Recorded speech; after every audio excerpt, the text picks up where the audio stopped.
How to reset income tax login password. There is nothing to worry if you forget your income tax password. What you need to do is just go to the income tax portal and click on the login option. Put your PAN number and click on continue. On the screen, you will find an option forgot password. Click on that and again put your PAN number and click on continue.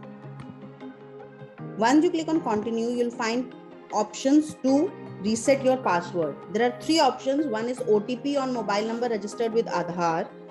Second is upload digital signature certificate, and third is use e-filing OTP.